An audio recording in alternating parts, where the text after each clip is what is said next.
1330 31வது குரல் ஒன்று உருவாக்குனார் இன்னைக்கு விஜய். அராஜகம், அக்கிரமம், அநீதி, இதனுடைய இது வந்து திமுக தான். அதில் அநீதி, அராஜகம், தில்லுமுள்ளு இவையெல்லாம் திமுக முதற்றே உழைக்கும். நான் இதான் ஃபர்ஸ்ட் டைம் அவரை பார்க்குறேன் நேராக. பாய் நெக்ஸ்ட் டோர்ன்ற மாதிரி தான் இருந்தது. பேசி முடித்த பிறகு என்னை பாராட்டினாரு. நான் உங்கள் வீடியோ எல்லாத்தையும் நான் பார்க்குறேன், ரொம்ப நல்லா இருக்கு, தொடர்ந்து நீங்கள் உதவணும் அப்படின்னு சொன்னார். வச்சுக்கிட்டே சொன்னால் உங்களை முதலமைச்சர் ஆக்கிற வரையில் நான் சும்மா இருக்க மாட்டேன். பேசும்போது அவங்க எழுப்புன அந்த கரகோஷம், பரிப்பு, இதெல்லாம் பார்த்தா எனக்கு இன்னும் காதுக்குள்ளவே இருக்கு. வழக்கமான பொலிட்டிக்கல் லீடர்ஸ் உடைய அந்த வெர்போஸ் இல்ல, இந்த விடியல், தமிழை காப்பா, நாட்டை அப்படிலாம் இல்லை, ஜோவியலா இருந்ததுங்க. அதாவது ஒரு கேஷுவலா ஒரு காம்ரேட் டு காம்ரேட் பேசுற மாதிரி. ஒரு 51 வயசு ஆள்கிட்ட இவ்வளோ ஆழம், இவ்வளோ நிதானம், யார் என்ன ப்ரோவோக் பண்ணாலும் அதை பற்றி கவலையவே படாமல் புன்சிரிப்போடு கடந்து போகிறதுன்னு பாருங்க. இந்த வயசில் இவ்வளோ மெச்சூரிட்டி, அதுதான் அந்த கட்சியின் வெற்றிக்கு அடித்தளம் அமைக்க போகுதுன்னு சொன்னேன் நான். 51 வயசில் இவ்வளவு நிதானம் ஆகவே ஆகாது. ஆனந்த் வந்து அவர் தோற்றத்துக்கும் அவருடைய செயல்பாட்டுக்கும் சம்மந்தம் இல்லை. இராணுவ கட்டுப்பாடு வச்சிருக்காங்க. ஆட்கள் காசு கொடுத்து கூப்பிட்டு வந்தவன் அவன் கட்டுப்பாடா தூங்கி வச்சுக்கிறான். இது வந்து அப்படியே மகிழ்ச்சி, வெள்ளம், துள்ளல்.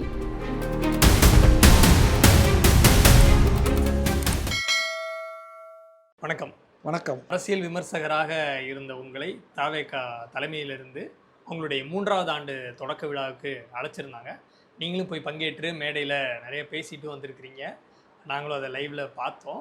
உங்களுக்கு வரவேற்பு எப்படி இருந்துச்சு? தளபதி விஜய் அவர்கள் உங்களுடைய கையை பிடித்து குலுக்கி உங்களுக்கு சால்வையெல்லாம் வந்து போட்டார். என்ன சொன்னார் உங்ககிட்ட? இல்லை, ஒரு 4-5 நாளைக்கு முன்னால் துணை பொதுச் செயலாளர் ராஜ்மோகன், அதுக்கப்புறம் பொதுச் செயலாளர் புஷி ஆனந்த் சார், அவங்க என்னை தொலைபேசியில் தொடர்பு கொண்டு இந்த மாதிரி 3வது ஆண்டு தொடக்க விழா நடத்துகிறோம், நீங்கள் வரணும் அப்படின்னு சொன்னாங்க. ஒரு அரசியல் விமர்சகராக நடுநிலையாக நீங்கள் பேசிகிட்ருக்கீங்க, அதனால் நீங்கள் வந்து ஒரு கருத்தரங்கம் ஏற்பாடு பண்ணியிருக்கோம், அதில் வந்து கருத்துரை நிகழ்த்தணும். நான் சரி ஃப்ரீயாக தான் இருக்கேன், 2ஆம் தேதி வரேன்னு சொல்லி ஒத்துக்கிட்டேன். அந்த அடிப்படையில் தான் இன்றைக்கி நான் போனேன். ஒரு அரசியல் விமர்சகராக அந்த விழாவை கூப்பிட்டாங்க, அதனால் நம்ம அதை போய் கிரேஸ் பண்ணுறதுல ஒன்றும் தப்பு இல்லைங்களா. ஒரு கட்சி துவக்க விழா, அதனால் போகலாம் அப்படின்ற மாதிரி தான் போனேன். நல்ல ரொம்ப அன்பாக தான் எல்லாருமே உபசரித்தார்கள். எனக்கு ஒன்றும் இது இல்லை, டிஃபிகல்ட்டிஸ்லாம் ஒன்றும் இல்லை, நல்லா இருந்தது. விஜய் அவர்களும், நான் இதுதான் ஃபஸ்ட் டைம் அவரை பார்க்குறேன் நேராக. அவரும் வந்து எனக்கு என்னவோ பாய் நெக்ஸ்ட் டோர்ன்ற மாதிரி தான் இருந்தது. ஏதோ ஒரு பெரிய, அவரை பார்க்கவே முடியாது, யாருக்கிட்டேயும் மிக்ஸ் பண்ண மாட்டார், புஷியானது தவிர யாரும் அவரை பார்த்த முடியாது, அப்படி இப்படிலாம் பொது வெளியில் வந்து கதைகள் கட்டுறாங்க இல்லையா. மக்களிடம் வந்து பார், அவங்க கீழே இறங்கி வாங்க, பனையூர்லேயே பதுங்கி இருக்காதீங்கன்னெலாம் சொல்கிறாங்க இல்லையா. அதுக்கு நேர்மாறாக அவர் வந்து ரொம்ப எளிமையாக, ரொம்ப நட்பாக பேசினார். நான் வந்து பேசி முடித்த பிறகு என்னை பாராட்டினார். அப்போ அவர் கை குலுக்கிட்டு என்கிட்ட என்ன சொன்னார்னா, சார் நான் உங்கள் வீடியோ எல்லாத்தையும் நான் பார்க்குறேன், ரொம்ப நல்லா இருக்குது, ரொம்ப இதுவாக எனக்கு சப்போர்ட் பண்ணுறீங்க, ரொம்ப உதவி சார், தொடர்ந்து நீங்கள் உதவணும் அப்படின்னு சொன்னார். கண்டிப்பாக நான் சிரிச்சுக்கிட்டே சொன்னேன், உங்களை முதலமைச்சர் ஆக்கிற வரையில் நான் சும்மா இருக்க மாட்டேன், வேலை செஞ்சுக்கிட்டே தான் இருப்பேன்னு. அவரும் சிரித்தார். அதனால் இந்த வாய்ப்பு என்பது எனக்கு வந்து ஒரு நல்ல வாய்ப்பாக தான் பார்க்குறேன். அந்த அவங்க தோழர்கள், தோழியர்கள் எந்த அளவுக்கு எனர்ஜியாக இருக்காங்கன்னு பார்க்கும்போது எனக்கே பிரமிப்பாக இருந்ததுங்க. அதாவது இந்த அளவுக்கு வந்து ஒரு தலைவர் மேலே, ஒரு அமைப்பு மேலே நம்பிக்கை ரொம்ப, அதாவது அன்இமேஜினபிள்னு சொல்லலாம். அவ்வளோ, அதுவும் பார்த்தீங்கன்னா அந்த ஹால் பனையூரில் தான் நடந்தது, அவங்க பார்ட்டி ஆஃபீஸில், ஹெட் குவார்ட்டரில். ஒரு சைடு பார்த்தீங்கன்னு சொன்னால் ஆண்கள், equal number of ladies, women எல்லாம் பார்த்தீங்கன்னா அங்கே பேசினாங்க. கூட்டத்தில் வந்து எலக்ட்ரிக்கல் இன்ஜினியர் படித்தவங்க, டாக்டர்ஸு, ரொம்ப நல்லா சிறப்பாக அமைச்சிருந்தாங்க. படித்தவர்கள், இளைஞர்கள், பெண்கள் சரிநிகர் சமானமாக இருக்கிறது.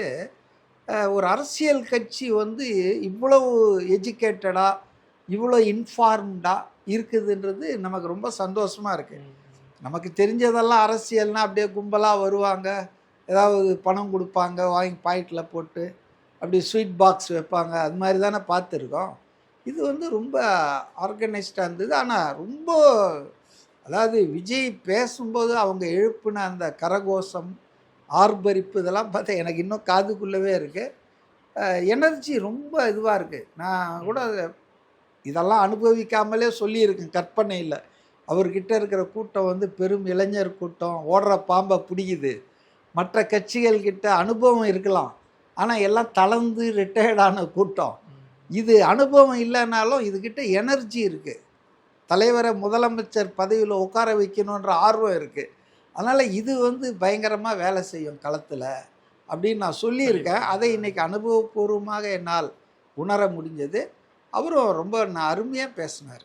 அதாவது அரசியல் ரொம்ப புரிதல் இருக்குது. பல பேர் சொல்கிற மாதிரி அவர் யாரோ சொல்லி கொடுக்குறாரு, ஸ்கிரிப்டடு, அதெல்லாம் ஒன்றும் கிடையாது. நோட்ஸ் வச்சிட்டு இருந்தார், அது ஒன்றும் தப்பு ஒன்றும் கிடையாது. ரெஃபர் பண்ணார். மற்றபடி ரொம்ப ஃப்ளோவாக தான் நல்லா வந்தது. அவருக்கே உரித்தான பாணியில் அருமையாக பேசினார். ஒரு பாய் நெக்ஸ்ட் டோராக தான் அவர் எனக்கு தெரிஞ்சார் நேரில் பார்க்கும்போது. ஸ்நேகமாக நட்பாக இருந்தார். ரொம்ப அதாவது இந்த பெரிய இவ்வளோ பெரிய உச்சத்தில் இருக்கிற ஒருத்தர் புகழ் பொது வாழ்வில், நான் அவர் ஆக்டராக சொல்ல அதை விட்டு வந்துட்டார். அவரே சொன்னார், நான் அதை விட்டு வந்தால் கூட நீங்கள் ஏன்டா விட மாட்டேன்றீங்கன்னாரு. சிரிச்சிங்க பேசினார். அப்போது அவர் வந்து பழகும் விதமே, முன்னால் நான் கேள்விப்பட்டிருக்கேன், இந்த தூய்மை பணியாளர்கள் பரந்தூர் அந்த ஏர்போர்ட் போராட்டம் விவசாயிகள்லாம் சந்தித்த போது அவரே டீ போட்டு அவரே சர்வ் பண்ணார். அவரே எல்லாருக்கும் அவ்வளோ எளிமையானவராக இருக்கார் பொது வெளியில். அது வந்து ஒரு நடிப்புன்னு நான் சொல்ல முடியாது. அவர் அந்த மாதிரி பழக்கப்பட்டிருக்கார், அப்படி பண்பட்டிருக்கிறாரு. அப்போ அவர்கிட்ட வந்து அதை ஒரு சிம்பிளிசிட்டியை பார்த்தேன். நானே கூட பேசும்போது சொன்னேன், நிதானம் இந்த 51 வயசில் இது ரொம்ப ஆழமாக இருக்குது, அதுதான் அந்த கட்சியின் வெற்றிக்கு அடித்தளம் அமைக்க போகுதுன்னு சொன்னேன் நான். பட் ஒரு 51 வயசு ஆள்கிட்ட இவ்வளோ ஆழம், இவ்வளோ நிதானம், யார் என்ன ப்ரோவோக் பண்ணாலும் அதை பற்றி கவலையவே படாமல் புன்சிரிப்போடு கடந்து போகிறதுன்றது பாருங்கள். இந்த வயசில் இவ்வளோ மெச்சூரிட்டி. யாரை கூட என்கிட்ட 2-3 நாளைக்கு முன்னால் அவருக்கு பொலிட்டிக்கல் மெச்சூரிட்டி இல்லை, பொலிட்டிக்கல் எக்ஸ்பீரியன்ஸ் இல்லை அப்படின்னாங்க. நான் சொன்னேன், பொலிட்டிக்கல் எக்ஸ்பீரியன்ஸ் இல்லைன்றதை நான் ஒத்துக்கிறேன். ஏன்னா இப்போ தான் எக்ஸ்போசர் ஆகியிருக்காரு. அவருக்கு 75 வருஷ கட்சி, 51 கட்சிலாம் இல்லை, 2 வருஷம் தான் ஆகியிருக்கு. அது ஆட்டோமேட்டிக்காக வரும். ஆனால் மெச்சூரிட்டி வந்து கண்டிப்பாக மற்ற எல்லாருக்கும் இருக்கிறத விட அவருக்கு இருக்குதுங்கன்னு சொன்னேன். ஸோ அதை I can witness it today personally. ரொம்ப மெச்சூர்டாக, ரொம்ப ஹியூமிலியேட், அதாவது என்ன சொல்கிறது, ஹியூமிலிட்டி அவர்கிட்ட ஜாஸ்தி இருக்குங்க. அது வந்து இன்றைக்கி அரசியல் தலைவர்கள்கிட்ட, முக்கிய பிரமுகர்கள், விவிஐப்ஸ் கிட்ட இல்லாத ஒன்று இன்னைக்கு அவர்கிட்ட இருக்கிறது. இப்போ பவுன்சர்ஸ்லாம் அதிக பேர் இருப்பாங்க, அவர் ஒருத்தரம் இல்லை, ஒருத்தரம் கிடையாது. he was so simple. பவுன்சர்லாம் ஏதாவது மாநாட்டுக்கு பாதுகாப்புக்காக கொடுத்துருப்பாங்க.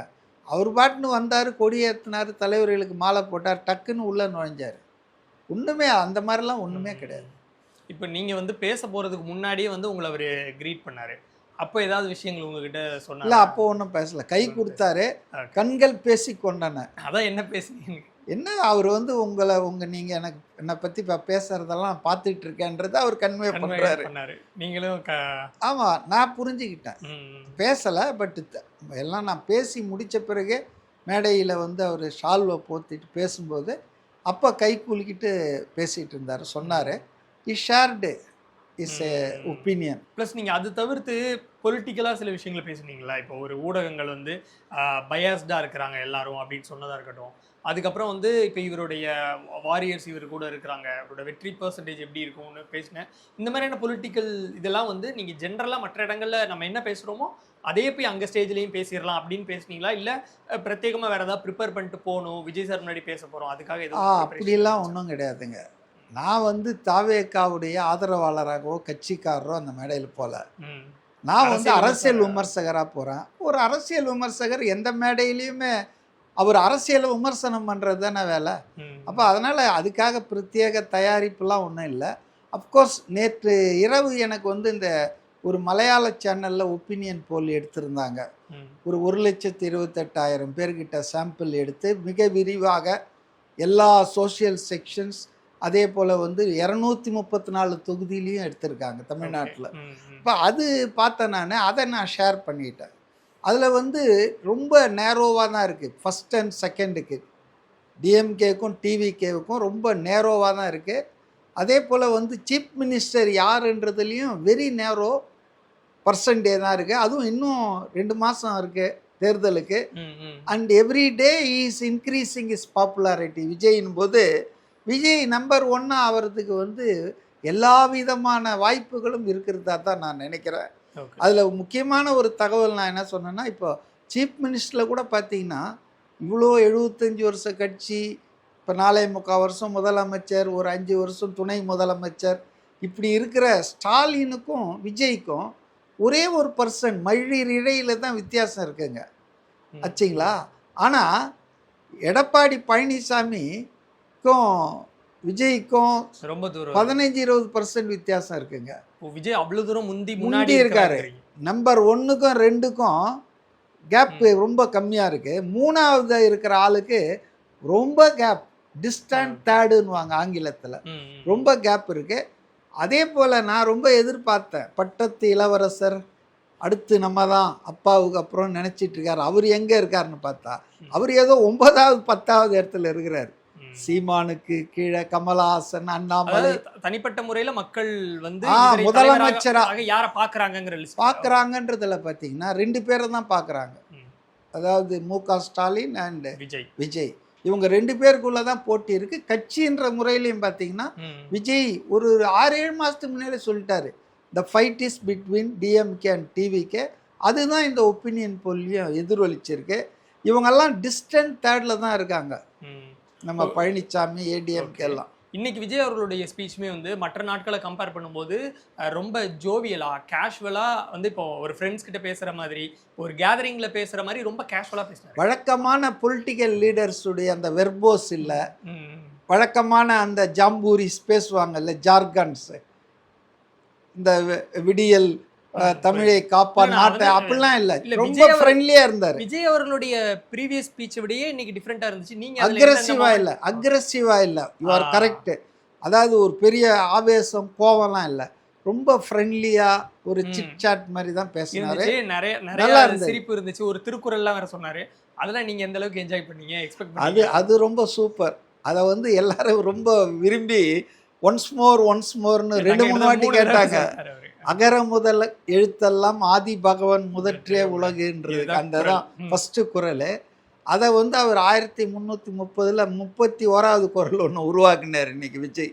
அதாவது அராஜகம், அக்கிரமம், அநீதி, இதனுடைய இது வந்து திமுக தான் அதில் உலகத்திலேயே முதலான சக்தின்ற மாதிரி அதை வந்து அப்படி அந்த திருக்குறளை வந்து போட்டார்.